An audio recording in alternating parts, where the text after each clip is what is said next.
Shalom saudara pendengar saudara rohani yang dikasihi Tuhan Yesus Kristus. Selamat datang di renungan rohani malam hari ini. Selamat malam, saya berdoa agar saudara sehat selalu. Semoga Roh Kudus hadir di tengah kita saat ini. Sebelum kita mulai renungan malam ini, marilah kita bersama-sama berdoa. Bapa kami yang di surga, Bapa di dalam nama Tuhan Yesus Kristus, kami sungguh mengucap syukur, ya Tuhan, oleh karena Engkau sangat baik buat kami. Engkau ada bersama kami dan menopang hidup kami di siang hari dan di malam hari. Engkau ada bersama-sama dan menyertai kami. Tuhan, kami memuji dan bersyukur kepadamu pada malam hari ini, kami masih bisa berkumpul di rumah kami yang kecil ini. Tuhan, saat ini kami hendak mendengarkan firman-Mu. Berilah pengetahuan dan bimbinglah hamba-Mu ini agar apa yang Engkau firmankan dapat bekerja sesuai kehendak-Mu. Buat kami jemaat-Mu, bukalah hati dan pikiran kami untuk mendengar dan menerima firman-Mu. Kiranya firman-Mu ini dapat menjadi berkat bagi kami. Berbicaralah Tuhan, kami sudah siap menerima firman-Mu. Di dalam nama Tuhan Yesus Kristus kami berdoa dan mengucap syukur. Amin. Sahabat saudara rohani, pembacaan ayat emas Alkitab renungan kita malam hari ini. Nats pilihan kita adalah, dan di mana dosa bertambah banyak, di sana kasih karunia menjadi berlimpah-limpah. Tertulis dalam kitab Roma 5 ayat 20, bacaan kita pada malam ini terambil dari kitab Efesus 2 ayat 1 sampai dengan ayat 10. Kamu dahulu sudah mati karena pelanggaran-pelanggaran dan dosa-dosamu, kamu hidup di dalamnya, karena kamu mengikuti jalan dunia ini, karena kamu mentaati penguasa kerajaan angkasa, yaitu roh yang sekarang sedang bekerja di antara orang-orang durhaka. Sebenarnya dahulu kami semua juga terhitung di antara mereka, ketika kami hidup di dalam hawa nafsu daging dan menuruti kehendak daging dan pikiran kami yang jahat. Pada dasarnya kami adalah orang-orang yang harus dimurkai, sama seperti mereka yang lain. Tetapi Allah yang kaya dengan rahmat, oleh karena kasih-Nya yang besar, yang dilimpahkannya kepada kita, telah menghidupkan kita bersama-sama dengan Kristus.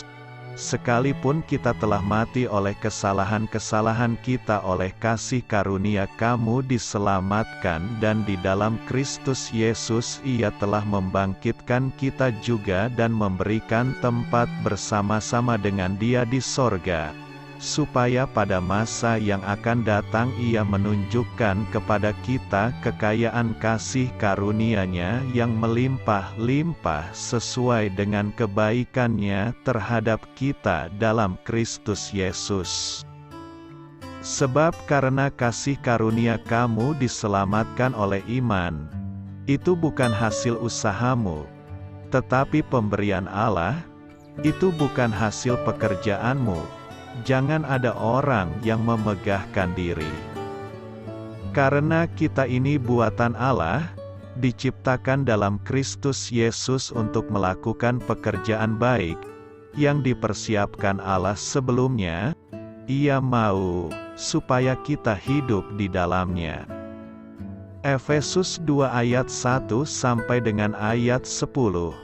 Topik dari ayat emas renungan kita adalah Allah menyatakan kasih karunia kepada mereka yang tidak pantas menerimanya. Mari kita mulai renungan malam kita. Judul renungan kita hari ini adalah Kasih karunia yang luar biasa. Kisah inspiratif.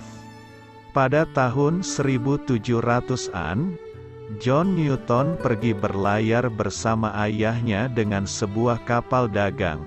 Tak lama setelah ayahnya pensiun, Newton terpaksa bekerja di sebuah kapal perang.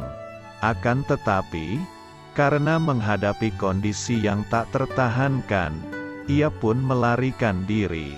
Kemudian memohon agar dipindahkan ke sebuah kapal budak yang akan segera berlayar ke Afrika. Kemudian, Newton tanpa perasaan melakukan perdagangan manusia, dan akhirnya ia menjadi kapten kapal budaknya sendiri. Akan tetapi, pada tanggal 10 Mei tahun 1748, hidupnya mengalami perubahan untuk selamanya. Kapalnya mengalami badai yang hebat dan menakutkan. Ketika kapal itu hampir tenggelam, Newton berteriak keras-keras, "Tuhan, kasihanilah kami." Pada malam itu di kabinnya, ia mulai merenungkan belas kasih Allah, melalui iman akan pengorbanan Kristus untuknya. John Newton dapat mengalami kasih karunia Allah yang luar biasa secara pribadi. Akhirnya, ia pun meninggalkan bisnis perdagangan budak dan memasuki pelayanan Kristiani. Meskipun ia menjadi seorang pengkhotbah Injil, ia kemudian justru lebih dikenang karena kidung pujiannya yang disukai begitu banyak orang, yaitu lagu Amazing Grace. Lagu ini merupakan kesaksian menakjubkan dari pengalamannya sendiri. Roh Allah menunjukkan dosa kita dan memberi kita kuasa untuk melepaskannya. Apabila kita menerima Kristus sebagai Juru Selamat, maka Dia melakukan bagi kita hal-hal yang tidak dapat kita lakukan dengan kekuatan sendiri. Itulah kasih karunia yang luar biasa. Amin. Marilah kita renungkan di dalam hati kita. Dosa dapat melanda hidup manusia sehingga seolah-olah tidak ada harapan lagi. Namun, Alkitab dengan tegas menyatakan bahwa kasih karunia Allah lebih besar daripada dosa manusia yang paling besar sekalipun. Bahkan ketika dosa bertambah banyak, pada akhirnya kasih karunia akan lebih melimpah-limpah. Tuhan menggunakan hukum Tauratnya untuk mengajarkan kepada kita mengenai dosa dan kebutuhan kita akan kasih karunia-Nya. Tetapi hukum Taurat ditambahkan, supaya pelanggaran menjadi semakin banyak. Hukum Taurat memicu pemberontakan dalam hati manusia, menimbulkan keinginan-keinginan dari dalam hati mereka. Sebab waktu kita masih hidup di dalam daging, hawa nafsu dosa, yang dirangsang oleh hukum Taurat, bekerja dalam anggota-anggota tubuh kita, agar kita berbuah bagi maut. Roma 7 ayat 5. Jika demikian, apakah yang hendak kita katakan? Apakah hukum Taurat itu dosa? Sekali-kali tidak. Sebaliknya, justru oleh hukum Taurat aku telah mengenal dosa. Karena aku juga tidak tahu apa itu keinginan. Kalau hukum Taurat tidak mengatakan, jangan mengingini, Roma 7 ayat 7, hukum Taurat juga membuat kita sadar akan sifat dosa mengerikan. Oleh perintah itu dosa lebih nyata lagi keadaannya sebagai dosa. Roma 7 ayat 13, bagian yang mengerikan dari dosa adalah maut. Dosa berkuasa dalam alam maut. Dosa mengakibatkan kematian rohani. Sebab upah dosa ialah maut. Roma 6 ayat 23. Ketika dosa diabaikan, maka ia akan menguasai hidup ini dan membawa lebih banyak lagi tanda-tanda dari kematian rohani, seperti kebencian, mementingkan diri sendiri, kekejian, kekosongan, keputusasaan, dan sebagainya. Seolah-olah gelombang besar dosa melanda hidup manusia, mengikat mereka, membuat mereka kehilangan pengharapan. Namun, selalu ada harapan di dalam kasih karunia Allah. Di mana dosa bertambah banyak, di sana kasih karunia menjadi berlimpah-limpah. Tidak peduli seberapa tinggi gelombang dosa yang melanda, gelombang kasih karunia Allah akan menerpa dengan lebih tinggi. Kasih karunia tidak hanya untuk mengampuni dosa, kasih karunia juga dapat memimpin manusia agar hidup dalam kesalehan. Seperti dosa berkuasa dalam alam maut, demikian kasih karunia akan berkuasa oleh kebenaran untuk hidup yang kekal. Dulu dosa yang memimpin hidup kita, mengakibatkan kematian rohani. Sekarang, jika kasih karunia diizinkan untuk memimpin hidup kita, maka kebenaran akan nyata dalam kehidupan kita dari hari ke hari. Misalnya, kasih tidak mementingkan diri sendiri, kebaikan, kelimpahan, pengharapan dan sebagainya. Semua ini adalah aspek kualitas dari hidup kekal yang datang dari kasih karunia Tuhan kita Yesus Kristus. Demikian kasih karunia akan berkuasa oleh kebenaran untuk hidup yang kekal, oleh Yesus Kristus, Tuhan kita. Doa saya menyertai saudara sekalian. Saya memberkati Anda agar sewaktu Anda mencarinya dari Dia, Bapa Surgawi Anda akan memberikan bagi Anda roti harian Anda. Dalam nama Yesus Kristus, Tuhan yang berkuasa atas alam semesta dan menuntun kita kepada iman yang menyelamatkan, Tuhan Yesus menyertai senantiasa. Terima kasih sudah berkenan mendengarkan renungan malam saudara rohani. Tuhan memberkati. Amin.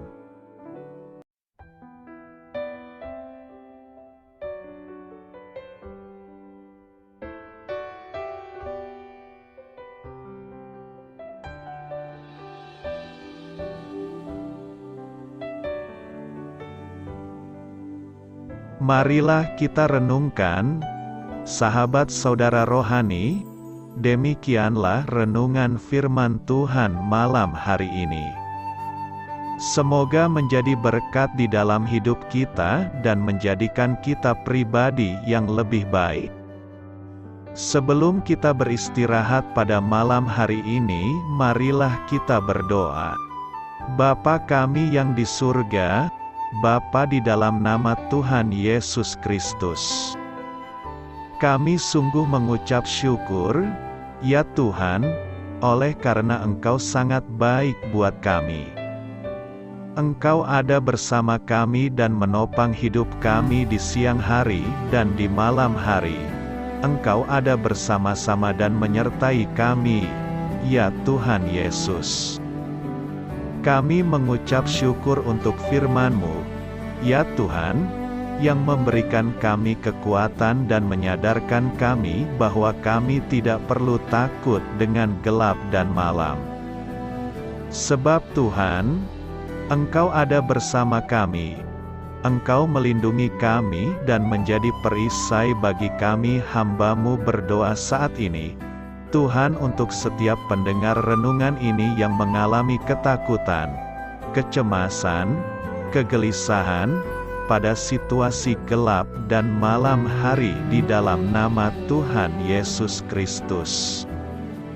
Kuasa Tuhan melepaskan mereka dari segala ikatan roh-roh ketakutan yang mengikat mereka saat ini.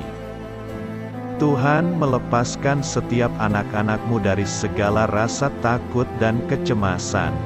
Di dalam nama Tuhan Yesus segala kuasa-kuasa roh jahat, kuasa setan iblis yang mengganggu anak-anak-Mu, ya Tuhan, Tolong hancurkan dan halaukan dengan kuasa-Mu. Dalam nama Tuhan Yesus Kristus, berkati setiap kami anak-anak-Mu, ya Tuhan, dan lindungilah kami. Kami aman di dalam Engkau. Ya Tuhan, penuhilah setiap hati kami dengan keberanian, damai sejahtera, dan sukacita serta ketenangan yang dari Tuhan.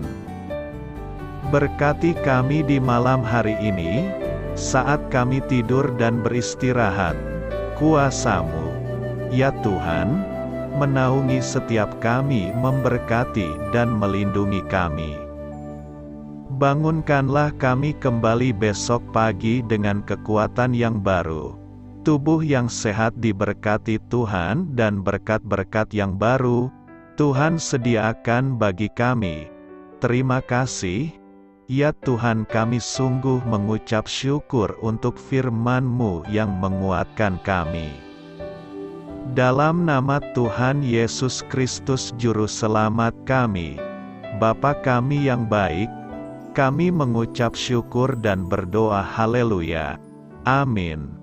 Biarlah firman Tuhan menjadi pengingat untuk kita semua, bahwa tuntunan dari Roh Kudus akan selalu memberi jalan keluar bagi setiap permasalahan hidup kita, dan memberi kedamaian di hati kita. Amin.